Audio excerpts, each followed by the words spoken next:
Bonjour les scorpions et bienvenue dans votre tirage sentimental de février 2024. J'espère que vous allez tous bien. Alors ce tirage s'adresse aux scorpions qui sont en signe solaire, lunaire et ascendant et il vient compléter le tirage général de votre signe de février 2024 qui est aussi présent sur ma chaîne et que je vous invite à aller voir si ce n'est pas déjà fait. Pour ce tirage, j'utilise le tarot de la sorcière et l'oracle du soleil et j'ai fait le tirage hors caméra pour gagner du temps parce que ma volonté est que ce genre de vidéo ne dure pas trop longtemps, le principal étant le tirage général dont je vous ai parlé tout à l'heure. On va ici se consacrer à la vie affective et sentimentale et on va voir les cartes ensemble, mais avant, je vous précise que je fais aussi des tirages personnalisés. Pour cela, il faut vous rendre sur mon site spiral-guidance.com. Vous allez dans la partie prestations et là vous avez le choix entre 5 formules proposées qui vont de 15 à 65 €. Il y a soit une guidance qui se fait par téléphone en direct ou bien des guidances par mail à distance où je fais le tirage chez moi, je prends en photo les cartes qui sont sorties et je vous l'envoie par mail avec toutes les explications par écrit. Je vous invite également à aller me retrouver sur TikTok puisque chaque semaine j'y propose des tirages express en 2 minutes très différents de ce que je fais sur YouTube. N'hésitez pas à aller voir ce que je fais là-bas aussi. Et puis bien évidemment je vous invite aussi à voir le grand tirage de l'année 2024 pour votre signe, disponible sur ma chaîne et qui vous permet de voir mois par mois ce qui vous attend en 2024. Voilà les amis, tout est dit, on va passer maintenant à la révélation. Alors vous avez eu pour votre vie sentimentale en février, le diable, le 9 de feu, le 2 de terre, la carte de l'ordre, les secrets et la dévotion. C'est très puissant en termes de la signification des cartes, voilà, c'est très chargé. On va aller voir ça ensemble et on commence tout de suite avec la carte du diable. Donc bien évidemment, de par sa symbolique, c'est une carte extrêmement puissante. Dans le tarot, c'est un arcane majeur. Donc ici, le diable, il va représenter beaucoup de choses, c'est une espèce d'ensemble harmonieux, c'est-à-dire que ça va représenter le masculin et le féminin, la lumière et l'ombre. Il est tout simplement très proche de l'être humain, alors que c'est une figure un peu spéciale. Mais en fait, il représente finalement nos aspects sombres, mais également notre feu intérieur. Et avec cette carte, on s'interroge en fait sur notre feu intérieur. Qu'est-ce qui nous anime? Quelles sont les choses qui nous donnent envie de nous lever le matin? Quels sont vos objectifs au niveau donc amoureux évidemment, parce que c'est le but de ce tirage, et au niveau sentimental? C'est une carte qui est très reliée aussi aux pulsions et à la sexualité, et je pense que du coup on est dans le thème ici, donc pour moi les scorpions, vous allez certainement vous poser des questions sur vous-même. Alors ça veut pas dire remettre en question votre sexualité forcément, mais ça veut dire que peut-être vous allez vous intéresser à des nouvelles choses, peut-être que vous souhaitez élargir la découverte de la sexualité à d'autres pratiques ou quoi que ce soit. Je sens qu'il y a une sorte d'élargissement finalement de vos envies, une envie d'explorer, voilà un petit peu. Mais l'exploration, avant qu'elle soit dans votre vie, elle sera à l'intérieur, c'est-à-dire que il faut se poser des questions sur ce qui est en vous. Voilà, peut-être que vous allez rechercher quelle est votre vraie personnalité, quelles sont vos parts d'ombre, quels sont vos désirs les plus secrets. C'est une carte extrêmement puissante qui vous invite peut-être à assumer à la fois vos parts d'ombre et de lumière. Donc en fait, ici, je pense qu'il y a une grande interrogation pour certains d'entre vous qui vont peut-être se mettre en recherche d'explorer de nouvelles choses sur le plan affectif, émotionnel, amoureux et voire même sexuel. C'est une carte aussi qui symbolise la tentation, c'est-à-dire que la tentation, c'est quelque chose qui nous attire de manière indescriptible, très fortement. Maintenant, est-ce que vous allez résister à cette tentation ou est-ce que vous allez tenter justement de vous y approcher? On a vraiment une interrogation très forte avec cette carte-là et je pense qu'il y a peut-être des révélations qui vont être vécues par certains scorpions au mois de février. Ça va aussi nous parler des choses que vous gardez en vous depuis un certain moment, voire depuis toujours, et que vous n'avez pas réellement pris le temps d'étudier ou de vous questionner. Il y a certains, alors que vous soyez célibataire ou en couple, c'est la même chose, vous l'adaptez à votre situation, mais on peut être en couple et ne jamais avoir parlé à son partenaire d'un désir profond que l'on a, etc. Là, on vous parle de quelque chose qui est vraiment ancré en vous et que il y a du potentiel au mois de février pour que vous décidiez de mettre en lumière ce désir caché et d'aller explorer certaines choses. Voilà un petit peu ce que je peux vous dire avec la carte du diable. Ensuite, vous avez la carte du 9 de feu. Cette carte représente une baguette magique qui est tenue comme ça dans une main avec tout un attirail de sorcières derrière. Donc on a un chaudron, on a des bouquins, on a de l'encens, des plantes, etc. etc. Le 9 de feu ici vous invite finalement à passer à l'action et à visualiser cette baguette non pas comme un simple outil vous permettant d'atteindre vos objectifs, mais plutôt comme une invitation à vous ouvrir l'esprit. Parce qu'il y a un travers avec cette carte-là, c'est que vous pourriez pour certains avoir des œillères. C'est-à-dire que vous pourriez considérer cette baguette magique comme étant le seul moyen d'arriver à vos fins. Et en fait, on vous dit que non, c'est une solution, mais il n'y a pas que cette solution-là.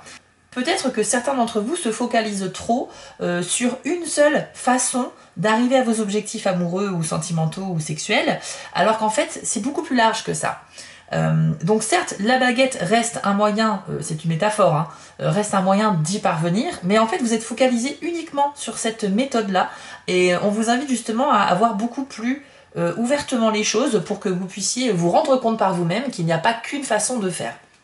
Vous risquez d'être un petit peu borné et avoir des œillères, comme je disais tout à l'heure, c'est-à-dire vous ne vous focalisez que sur une façon de faire, c'est un petit peu dommage, parce qu'on vous dit ici qu'il y a d'autres opportunités super intéressantes, peut-être même plus efficaces, plus rapides, qui pourraient vous aider à atteindre vos objectifs. En tout cas, vous avez vraiment cette volonté d'avancer coûte que coûte dans votre direction que vous avez identifiée. Mais voilà, je vous le rappelle, il y a d'autres manières de procéder. Ensuite, vous avez la carte du 2 de terre. Cette carte représente la nuit et donc elle est rattachée à l'élément terre. La terre, ça va être les objets, enfin le côté physique et matériel des choses, l'ancrage, etc., etc. Alors du coup, avec cette carte-là, on a l'idée d'essayer, et c'est donc la suite parfaite hein, pour la carte précédente, on va passer à l'action, on va mettre en place des choses parce qu'on a trouvé un moyen d'arriver à nos objectifs et on va le tester. Donc on voit bien ici les 3 étapes que vous allez traverser en février, c'est une profonde réflexion, une interrogation sur nos envies, notre personnalité, les choses qui nous façonnent. Vous allez identifier un objectif particulier que vous avez envie d'atteindre et vous savez comment y arriver. Et en plus de ça, ensuite vous allez passer à l'action. Seulement, c'est pas la meilleure carte pour réussir. Pourquoi? Parce que c'est une carte où l'énergie de cette carte, le message c'est essayer d'avancer, mais faire de son mieux. Ça veut dire qu'on n'a pas atteint le plein potentiel. On a conscience des éventuelles contraintes auxquelles on va faire face, mais il y a peut-être des choses qu'on n'avait pas vu venir ou pas prévues, et par conséquent ça va un peu nous ralentir, voire nous décevoir un petit peu. Certains vont pouvoir même se laisser submerger par les éventuelles difficultés qu'ils vont rencontrer et abandonner carrément leur objectif. Donc, encore une fois, c'est qu'une partie d'entre vous, hein, ne prenez pas à 100% toutes les infos, mais ça peut concerner certains scorpions. C'est-à-dire que pour ceux, je pense que ça concerne les plus bornés d'entre vous. Hein, c'est pas du tout péjoratif, mais comme on l'a vu tout à l'heure, vous avez des œillères, vous avez une façon de faire et vous allez vous y tenir. Seulement, parce que vous n'avez pas réussi à élargir votre esprit, à essayer de procéder de manière différente, vous allez malheureusement faire face à des difficultés que vous n'avez pas vu venir et ça va vous démoraliser, hein, ça va vous démotiver tout simplement et vous risquez d'abandonner totalement cette idée d'aller explorer telle ou telle chose comme on l'avait vu tout à l'heure. Après voilà, c'est quand même une carte d'effort, hein, c'est-à-dire que vous allez quand même vous y mettre, c'est pas la première difficulté que vous allez laisser tomber. D'ailleurs, certains ne vont pas laisser tomber, ils vont traverser jusqu'au bout leur chemin. Mais on a cette idée aussi de pourquoi pas demander des conseils aux autres pour essayer de se faire guider un petit peu. Ça pourrait tout de même vous aider. On va maintenant aller voir avec l'oracle du soleil. Alors ici on retrouve l'énergie de la lune avec le signe de la Vierge sur cette carte-là. Donc vous allez bénéficier un petit peu des avantages et des inconvénients de cette planète et de ce signe. À savoir une grande sensibilité, de l'intuition, une recherche de la perfection également, et aussi un esprit pratique. Alors c'est super parce que ça vient un petit peu contrebalancer les 2 cartes précédentes, enfin principalement le 9 de feu, parce que c'est une carte qui dit que vous allez revoir votre façon de procéder, revoir vos méthodes pour atteindre vos objectifs sentimentaux. Donc ça veut dire que vous êtes suffisamment ouvert pour accepter de vous remettre en question, mais malgré tout, je pense que ça va vous traverser l'esprit, vous n'allez pas forcément le mettre en pratique. Parce que pour moi, le 9 de feu, il est très présent ici, et il vient dominer un petit peu. Par exemple, si vous êtes en couple et que vous avez un partenaire depuis quelque temps, que ça se passe plutôt bien, peut-être que pour apporter un petit peu de piment, pour changer un petit peu le quotidien, vous avez envie peut-être de changer vos routines en fait hebdomadaires avec votre conjoint. Peut-être que pour stimuler toujours l'attraction entre vous, etc. et la complicité, pour développer cette complicité de couple, vous avez envie de casser un petit peu les codes que vous avez déjà établis. Par exemple, je sais pas, imaginons que vous êtes un couple et que tous les vendredis soirs vous faites un resto et un ciné, que dans vos pratiques sexuelles, je sais pas, ça commence toujours par des préliminaires, un massage, ce genre de choses-là. Là, vous avez envie de changer en fait vos habitudes. Je vais pas rentrer dans les détails dans cette vidéo, mais vous voyez ce que je veux dire? Il y a cette idée en fait de changer sa façon de procéder habituelle pour aller chercher la nouveauté, tout simplement. Alors ça peut être en accord avec la carte du diable, hein, puisque le diable, c'est une profonde interrogation, une profonde recherche en soi de nos désirs, de nos envies, de nos pulsions, de notre feu intérieur. Et je pense que une fois que vous aurez fait cette grande réflexion, c'est vrai que là vous allez vous ouvrir très clairement. Donc avec cette carte-là, vous allez tout de même bénéficier d'une ouverture d'esprit qui sera profitable à une partie d'entre vous. Mais attention, puisque avec le 9 de feu, comme on l'a vu, certains ne vont pas du tout avoir cette même énergie-là. Donc, encore une fois, ça reste un tirage général, c'est pour ça que je peux pas avoir un seul discours pour tout un signe astrologique, vous l'avez bien compris. Il y a une partie d'entre vous qui vont être plus inspirés que d'autres, etc., ou plus ou moins influencés par les cartes que l'on vient de voir. Vous avez également la carte des secrets. Donc tout ce qui touche au mystère, à quelque chose de caché, est mis en avant avec cette carte-là. On a le signe du Scorpion, donc votre signe associé à la planète Vénus. Donc Vénus c'est la planète de l'amour, mais également tout ce qui est artistique, tout ce qui est changement, etc. Enfin il y a pas mal de significations, mais on va retenir principalement la planète de l'amour. Donc ça peut parler d'une relation secrète pour certains d'entre vous. Ça peut parler aussi d'un secret que vous ne révélez à personne ou que quelqu'un vous cache. Donc ça peut être votre partenaire de vie, ça peut être un ami, ça peut être la personne que vous commencez tout juste à fréquenter en février. Je pense que c'est une carte qui est extrêmement liée à la carte du diable, dans le sens où le diable c'est ce que vous retenez à l'intérieur de vous, c'est l'exploration intérieure avant de révéler des choses, donc en apprendre plus sur vous. Et pour moi il y a certains scorpions qui gardent en eux effectivement une facette de leur personnalité, des désirs inavoués au niveau sexuel, au niveau émotionnel, affectif. Peut-être aussi qu'on parle d'une relation secrète, donc une triangulaire amoureuse. Peut-être que vous êtes en couple, mais que vous avez rencontré quelqu'un qui vous a un peu chamboulé et que vous êtes un peu perturbé par rapport à ça. On a quelque chose où on va pas forcément se révéler entièrement à notre partenaire ou à nos proches. On garde son petit jardin secret. Si vous êtes célibataire, vous pouvez aussi commencer une relation en février, mais qui ne sera pas forcément révélée aux autres dans un premier temps.